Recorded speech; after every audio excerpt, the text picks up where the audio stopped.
બારડોલી ખાતે બે ST bus અને ટ્રેક્ટર વચ્ચે સર્જાયેલ ગંભીર અકસ્માતે આખા વિસ્તારને હચમચાવી નાખ્યો છે। આ દુર્ઘટનામાં બે એસટી બસ પૈકીની એક બસ પલટી મારતા તેમાં આગ લાગી ગઈ, જેણે લોકોના હોશ ઉડાડી દીધા।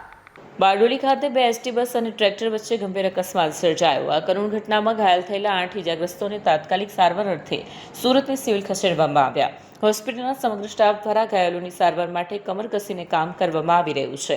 ઘાયલોના ચહેરા પરની વેદના અને પરિવારજનોની આતુરતા કોઈપણનું હૃદય પીગળી જાય તેવી છે। સ્થાનિક પ્રશાસન અને પોલીસે તાત્કાલિક રાહત અને બચાવ કામગીરી હાથ ધરી હતી। ઘટના સ્થળે દોડી આવેલા ગ્રામજનોએ પોતાના જીવ જોખમે ઘાયલોને બચાવવાનો પ્રયાસ કર્યો। આ અકસ્માતની ગંભીરતાને જોતા વહીવટી તંત્ર દ્વારા તપાસનો આદેશ આપવામાં આવ્યો છે। ડૉક્ટર લક્ષ્મણ ટેલિયાણી ટ્રોમા સેન્ટર નવી સિવિલ હોસ્પિટલ સુરત ખાતે અત્યારે બારડોલીના જે બસના અકસ્માતની જે ઘટના થઈ છે એમાંથી 6 દર્દીઓ અત્યારે આવેલા છે।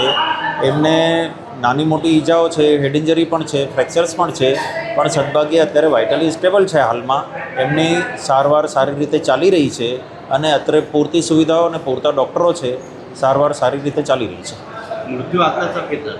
અત્યારે કોઈ મૃત્યુનો કોઈ પણ મૃતદેહ અત્યારે કોઈ આવેલું નથી। કેવી રીતે થયું? હા, પાછળથી માર્યો કેવી રીતે મને નથી ખબર પડે, ટેન્શન નહીં જોયા કરતો। કેટલા જણા બસમાં હતા?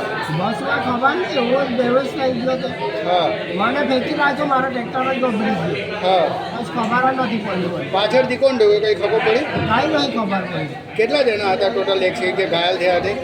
ઘાયલ થયા તે ભાઈ ભરાઈ ગયેલો મને નહીં ખબર, નીચે જ જતો ને મને હા બિલકુલ જ નહીં ખબર। જ્યારે મેં જો હોશમાં આવ્યો ને ત્યારે ખબર પડી કે આવું થઈ ગયેલું છે, અચ્છા બિલકુલ ખબર નહીં પડી। હોશ ક્યાં આવ્યો? હોસ્પિટલમાં અહીંયા કે ત્યાં જ ત્યાં? આવ્યો મને, ત્યાં કેટલા જણા ઘાયલ છે? ત્યાં 3-4 જણા હતા લગભગ, બહુ ખ્યાલ નથી આવ્યો। બસમાં જ્યારે બેઠા કેટલા જણા બેઠા હતા?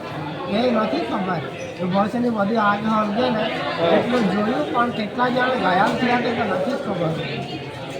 આપનું નામ શું છે? કિરીટ, ક્યાંથી ક્યાં જતા હતા?